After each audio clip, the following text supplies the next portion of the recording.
We have a very special section of seating reserved this morning. We have VIPs in our audience. I asked the kids to come up and speak to us, or don't speak, and hang out in front. I've got some questions I'm going to ask you, so y'all have to pay attention. Kate Schwank is the bravest woman in this room, is she not? Good job, Kate. Kate and her husband, Matt, are kind of the coordinators of our children's church, and she, along with a bunch of other volunteers, wrangle the kids the best we can and do our best to teach them about Jesus, so I'm glad that she's there, making sure things don't get too out of control today, okay? Got it, guys? Okay, we are going to study a parable today. It's actually, we're kind of going to study two parables, and they're going to merge into one, and we're going to get kind of this picture that Jesus used, honestly, to confuse us, but maybe explain a little bit. Parables are very interesting because they're like word pictures that everybody who heard them would have said, okay, I know what a field is, I know what a farmer is, I know what sheep are. But then you hear the parable, and sometimes the hearers of the parable were like, what did he say? Like, what is he trying to explain? Sometimes the parables are designed to confuse people. Like the people that heard it, they're like, I know what a farmer is, but I don't know what he's really getting at. Sometimes the people who heard it would have said, are we the bad guys in this parable? Like, is he telling us we're the bad people? Do you know what I mean? Like, parables are just like that. They would have left the people hearing it confused. And a lot of times I think that we maybe understand them a little bit more because we have the whole story. Like, we have in mind what the Bible says, and so it kind of helps us to understand the whole thing. But I'm getting ahead of myself. Open to John chapter 10. We're going to be in there all morning. We're going to read about half the chapter. I couldn't help myself. There's just too much in these two parables. I really couldn't cut anything out. And I think it's good for you all to follow along with me and read John chapter 10. You guys there? Start in the very first verse. Very truly, I tell you, Pharisees, anyone who does not enter the sheep pen by the gate, but climbs in by some other way, is a thief and a robber. The one who enters by the gate is the shepherd of the sheep. The gatekeeper opens the gate for him, and the sheep listen to his voice. He calls his own sheep by name and leads them out. When he has brought out all his own, he goes on ahead of them, and his sheep follow him because they know his voice. But they will never follow a stranger. In fact, they will run away from him because they do not recognize a stranger's voice. Jesus used this figure of speech, but the Pharisees did not understand what he was telling them. Most of you all probably know my dog, Mulder. There he is. He's checking his email. Can you believe that? That was the first picture of Mulder I found. I said, why not? Mulder is not a smart dog, even though it looks like he is in that picture. He's basically a lump of dog that just lays around our house all the time until another dog is around, and then he loses his mind, and then he returns to a lump once the dog is gone. I was thinking about him when I was writing this sermon, and he essentially has a vocabulary of 4 words. I thought about all the things that Mulder responds to, and there's 4 things. The word treat, right? He could be laying with his paws up and tongue hanging out, asleep for hours, and someone thinks the word treat, and Mulder's up on all fours and immediately wherever you are, right? Mulder knows the word treat.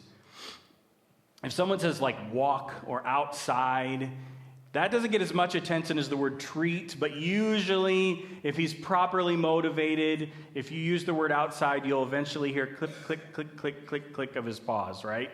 To go outside.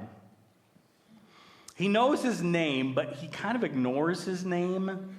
Like if you catch him doing something wrong and you say Mulder, no reaction, nothing at all.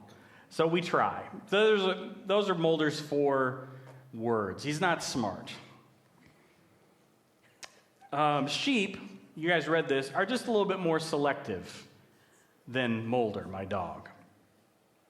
They know the shepherd's voice. When the shepherd says, come on, sheepies, the sheep follow, right? They follow him around. They trust him. A stranger's voice, the sheep don't follow. They know, hey, that's not the shepherd. He's not watching out for us. Mulder will follow anyone who says the word treat, right? I mean, literally, our house got broken into, and I think he made them dinner.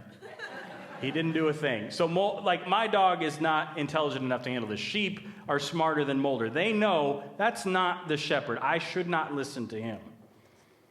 They see the guy that hopped the fence to get into the sheep pen. You saw that in the parable, and they say, no. He's up to no good. I'm not going to have anything to do with that. Now, you guys read who Jesus was talking to in this parable, right? He said the Pharisees, VIPs, Pharisees, good guys or bad guys? Bad guys. Yeah. I mean, usually they're the bad guys. They're the people that we read it and we're like, oh my gosh, like how could you miss it, guys? Like, you know what I mean? Like, these are the people that should probably get it more than anybody else, but they're the people that never get it. And that's who he's talking about when he gives this parable. So Jesus, he draws a little picture of a sheep pen. I can't relate to this. I do not have sheep in my backyard, right? But I can follow along with what Jesus is saying. I can get a picture in my mind. There's, little sheep, and there's a fence all the way around the sheep. There's a gate at one end. There's a shepherd. He's probably got a staff, right? And if you see a good guy, or if you see a guy jumping the fence, VIPs, good guy or bad guy? Bad guy. Bad guy. Bad guy jumps the sheep. The shepherd uses the gate. The bad guy jumps the fence, right? If you see a guy jumping the fence, you know he's not good. Now, the shepherd, good guy, right? Super good guy. Takes care of the sheep, uses his stick to beat wolves away, right? Like, he's a good guy. And when he says the word treat, the sheep know, well, it's time to go find some more pasture, right? Just like my dog Mulder. When the shepherd says, hey, stay away from there, and, he kind of puts his body between them and the dangerous thing, the sheep know, I got to stay away from that. That's no good. And you see the reaction to what the Pharisees, like, I kind of get it, right? You all kind of get what Jesus is getting at, but what did the Pharisees do in verse 6? They did not understand. They didn't get it. And I think, come on, like, honestly, it's a sheep. Like, we're not talking about rocket science here. It's a bunch of sheep. Pharisees did not understand what he was telling them. But what was he telling them? Like, he's not just giving a lesson on how to raise sheep, right? Like, what is he getting at? Like, I feel like if I just look at this parable and I don't know anything else about the Bible, I think, well, I think kind of maybe he's trying to say that somebody is a shepherd, right? Some people are thieves climbing the fence. There's a whole bunch of sheep that are in trouble and need protection. So I kind of get it, but who is who? Right? The Pharisees that were there probably thought, well, obviously we're the good shepherd, right? And they think that Jesus, the rebel, is the guy jumping the fence. But why would he tell the story, right? Like, that doesn't make sense that he would tattle on himself. It sounds like Jesus is setting himself to be up to be the good shepherd. Keep going. We got to keep reading. Verse 7. Therefore, Jesus said again, very truly, I tell you, I am the gate for the sheep. All who have come before me are thieves and robbers, but the sheep have not listened to them. I am the gate. Whoever enters through me will be saved. They will come in and go out and find pasture. The thief comes only to steal and kill and destroy. I have come that they may have life and have it to the full. Okay, he's kind of fleshing out the picture. He's saying who's who in the story. VIPs, who's the gate? Jesus, close enough. VIPs, who's the shepherd? Jesus is, that's right. He's saying that, like, this is me. Like, now we know who's who in this. And Jesus says the shepherd comes so that these sheep can have life. Not just a boring old life, but a full, rich life. Did you guys see that? Sheep inside the pen are safe, correct? Wolves aren't going to come in. The shepherd's there to knock out the thief, right? They're gathered up with all the other sheep. You have to use the gate to get in, and if you don't use the gate, you're a bad guy. Everybody clear? We got this, right? We're smarter than Pharisees, aren't we? I don't know. Maybe some days. Keep going, verse 11. I'm the good shepherd. The good shepherd lays down his life for the sheep. The hired hand, now we got another guy. The hired hand is not the shepherd and does not own the sheep. So when he sees the wolf coming, he abandons the sheep and runs away. Then the wolf attacks the flock and scatters it. The man runs away because he is a hired hand and he cares nothing for the sheep. The shepherd's job, he takes care of the sheep because they're his sheeps. I'm going to say that 100 times. Even if it costs him his life, he is going to put his life on the line because they're his. The hired hand is like, I'm out. I got not, you know what I mean? This is not worth the minimum wage that I get for being an assistant shepherd. Okay? Shepherd, like the hired hand won't want to have anything to do with that. Sheep, they're happy to follow the shepherd around, 100% content to eat all the grass that the shepherd leads them to. The guy that the shepherd hired, not so much. He's not as good. Keep reading, verse 14. I am the good shepherd, he says it again. I know my sheep, and my sheep know me, just as the Father knows me, and I know the Father, and I lay down my life for the sheep. I have other sheep that are not of this sheep pen. I must bring them also. What? Where'd the other pen come from? They too will listen to my voice, and there shall be one flock and one shepherd. The reason my Father loves me is that I lay down my life only to take it up again. No one takes it from me, but I lay it down of my own accord. I have authority to lay it down, and I have authority to take it up again. This command I received from my Father. Okay, now Jesus is kind of laying down the law here. Are we all clear about where we're going with this parable? You got a mental picture of what a sheep pen looks like and what everybody is doing in the cast of characters? VIPs, who are the sheep? Who's the sheep?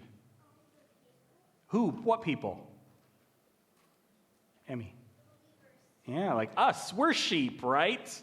We are the sheep in the parable. We all got that, didn't we? We're the animals that need protection from wolves or thieves or cliffs or whatever it is that bothers sheep, right? We're the ones that are supposed to recognize the shepherd who is Jesus, right? We're supposed to know his voice. And when he says, come this way, we go that way. And when he says, come this way, we go that way, right? We know that thieves are going to come and try and take us away, try and deceive us, try and do bad things to us, but we know their voice. We're not going to listen to them, right? We only listen to the shepherd's voice. Jesus is the absolute best shepherd that there could be for us. He takes care of us like we were his own, not like the hired dude. He takes care of us because we are his. The shepherd is even willing to die for the sheep. Now, we all get that, don't we? Because we have a cross on stage. We know the story. But that hasn't happened yet when they heard this. And I wonder if they thought, what on earth is he talking about? Who's going to kill Jesus, right? Like that. I wonder how much they grasped at that point. I think that those who probably heard the story were confused by the words. I mean, he did say he was going to lay down his life, but then take it up again. Who does that? Right? I've never heard of such a thing before. And I think that maybe some people probably thought he was crazy. I'm not making fun. Like, I really think that they thought, well, he says later in the chapter, like he was out of his mind. Like, what kind of words is he saying? I get the shepherd stuff, I get the sheep stuff, but the Father tells me to do this, and he's pleased with me because I'm obedient. And what about these other sheep that he's talking about? What's this other pen? VIPs, what do you guys think the other sheep is? What do you think? The non-believers. Non-believers? Might be there. What else? What do you think? Us? You think it's other us's?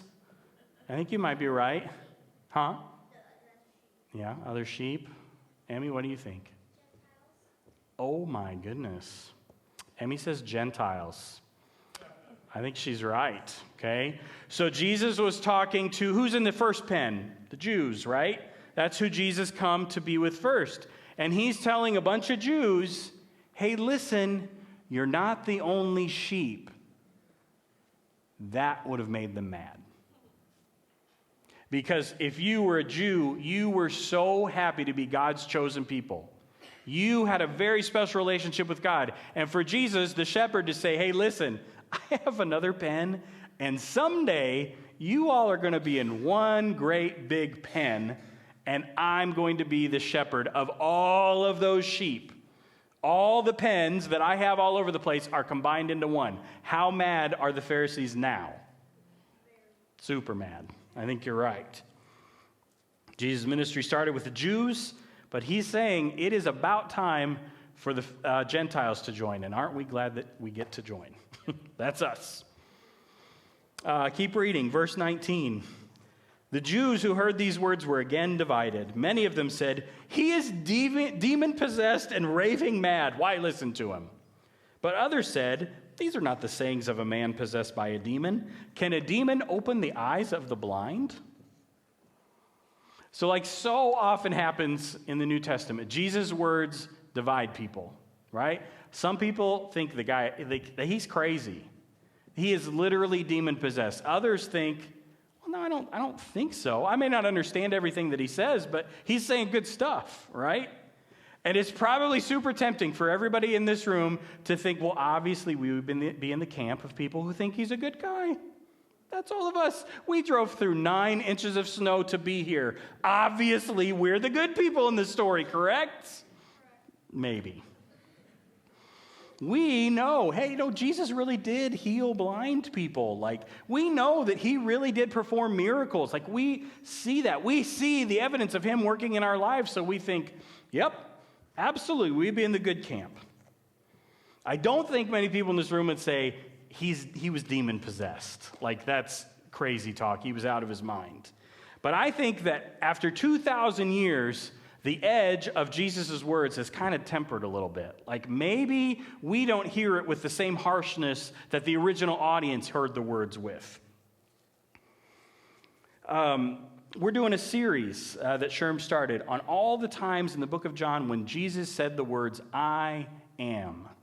That's super important stuff. I always think of it, it's kind of like Jesus is introducing himself to us. I'm the gate. I am the shepherd. Like, this is who I am. But those who heard it would have absolutely heard. The Jewish people would have said, he is comparing himself to God. He is claiming to be God. If I had a guy come up to me in Rockford on the street and tell me that he was God, would I think he might be demon-possessed? I might. Would I think at least he's crazy? Yes. So for them to say, oh, no, do not listen to this guy. He thinks he's God. That's not so out of the realm of possibility, right? Okay, that's a big claim, Jesus. Are we sure we're going to go there, right? This word, when he says I am, it was a huge deal. It was a very special word to the Jewish people. It was so special that when they copied the Old Testament down, they made copies by hand, right? They didn't get to hit print and Word. They made copies of this Bible by hand, and they gave one to every synagogue that existed. And every time they got to this word, I am, these are the words that God used to introduce himself to Moses. Every time they used it, they took all the vowels out of that word. Did you know that? Because they didn't want to accidentally pronounce his name. It was so holy, they thought, I don't even want to say it out loud. What if I mess it up? What if I say it wrong? What if I don't use it in the right way? So they took all the vowels out, and so you couldn't say his name. Jim Jackamy is right there. If we take all the vowels out of Jim's name, his name is Jim. I can't do it, right? Reggie becomes... I can't do it. So they take all the vowels out of God's name because it was too holy. We don't even want to mess with that. And did you know, this is true. This is a boring Bible history lesson for you. Every time in your Bibles, when you have the words L, or the letters L, and then in littler capitals, O-R-D, that is God using his extra special name. Okay? So our Bible, our writers of our Bible that translated it into English, they gave us a little clue. Every time you see big L, little o, little r, little d, that is God using this, that is the writer using this word, I am. A little clue for you. So fast forward to the teachings that we're reading about. I am the gate. I am the good shepherd. It's not just subject I, verb am. It's God's name. And he's saying, he and I are one. We are the same thing. Huge.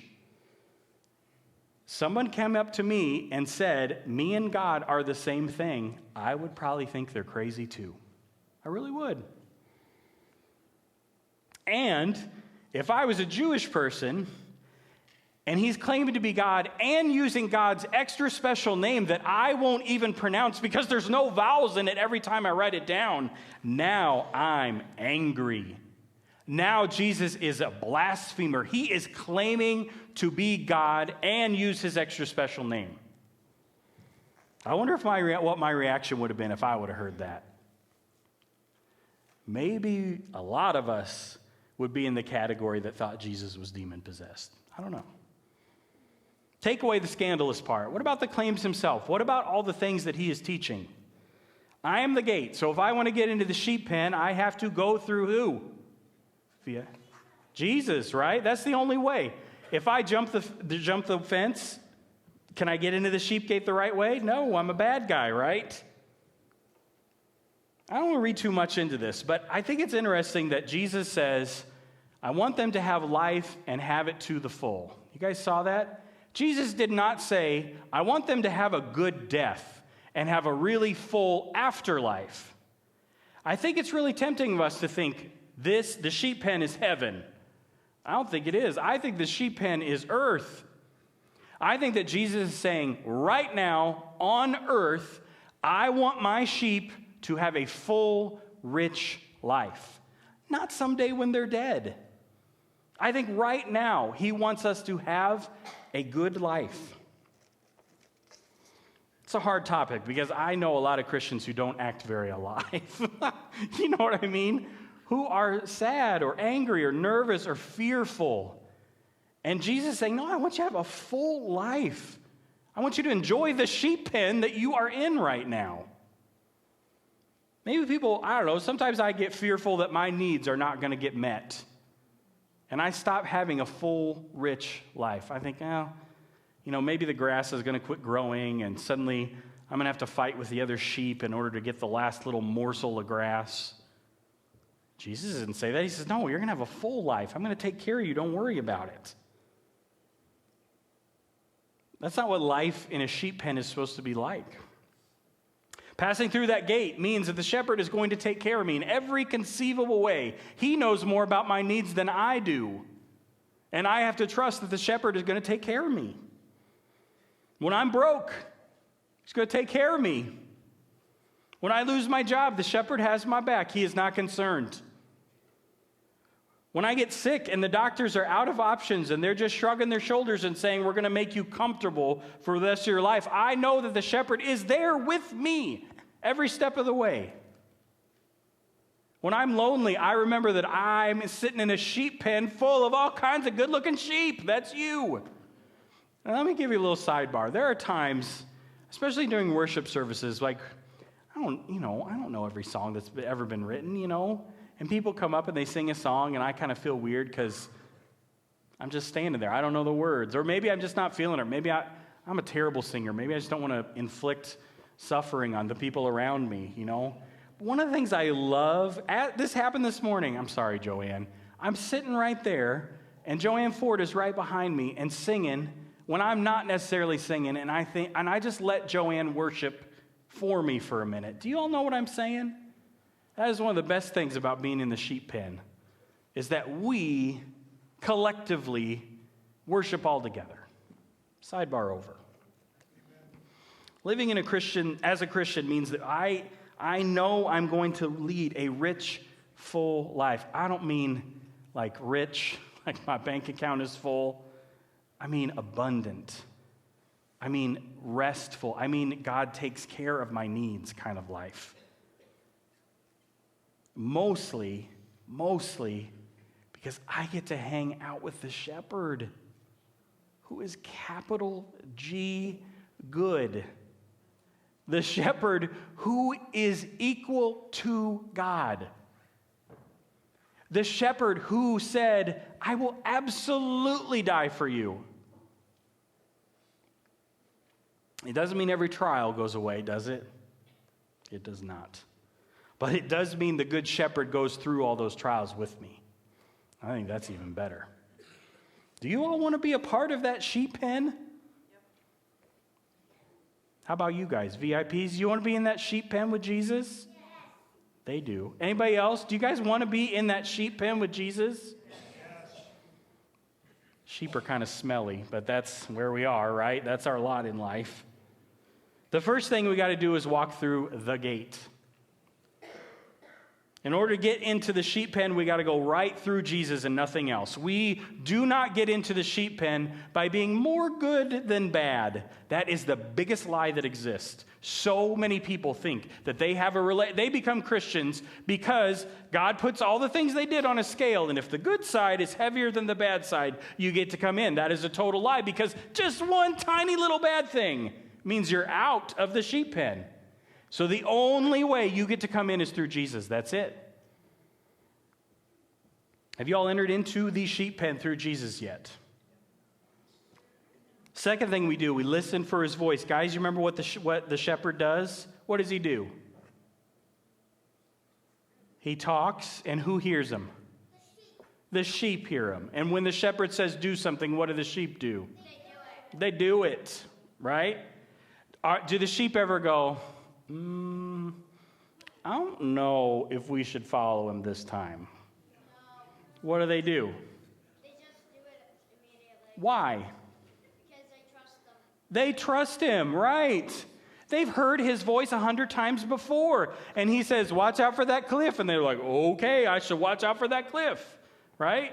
He says, hey, check out the pile of grass over here. Oh, I really like that pile of grass. I'm going to go over here, right? We listen to his voice and know that he's going to take care of us. Have y'all learned to recognize his voice yet? Ooh, that's hard. Because there's a lot of other voices that try and distract us. I mean, sometimes the thief that jumped the fence is even yelling at me, trying to get me to do what he says. But what do I have to do? I got to listen to that voice I've heard before and trust that he's going to take care of me. Third thing we got to do is I got to know that the good shepherd is good and that he is going to take care of me in every single way. I can relax. I can heal and become the little sheep that God made me to be. I know that the good shepherd went all the way to the cross to make me not sick with sin anymore. And he did that for you, and he did that for every single person you're going to meet today that doesn't know that. He went to the cross so that they can get better. Tell them. Who's the one person in your life that you know God put you in my life so that they know Jesus someday? Tell that person today that they can get better. We get to be called righteous. Isn't that crazy? People that know me, am I a righteous person? No. But I get to be called righteous because Jesus was righteous, right? God looks at me and he doesn't see all of Brian's nasty habits. He sees Jesus' blood. That's it. That's really, really, really good news. Have you all learned to live a rich and full life the way Jesus offers us to live? That's hard too. Whew. I'm going to pray. And if you are sitting in this room and I just said 3 things that we all need to do. Come into the pen, listen to his voice, and learn to live the good life. Learn to follow the good shepherd. Of those 3 things, if you realize I'm on step 0, I haven't done any of that stuff yet. After the service is all over, I just want you to come and visit with me. And we'll talk about how you can take step number 1. Let's pray together. God, I thank you for the privilege that it is to gather in this place with my fellow sheep in your presence. Father, I thank you for the parables that your son used. I don't want to be like the Pharisees and not get it. I thank you for your spirit that is inside of us that explains to us the cast of characters and explains to us what the different items that Jesus meant, what it means. And Father, I pray that you would help us to put it into practice. God, help us to be good sheep, resting inside of your pen, knowing that the good shepherd takes care of us. God, help us to tell somebody else how to join us. It's in your Son Jesus' name that I pray. Amen.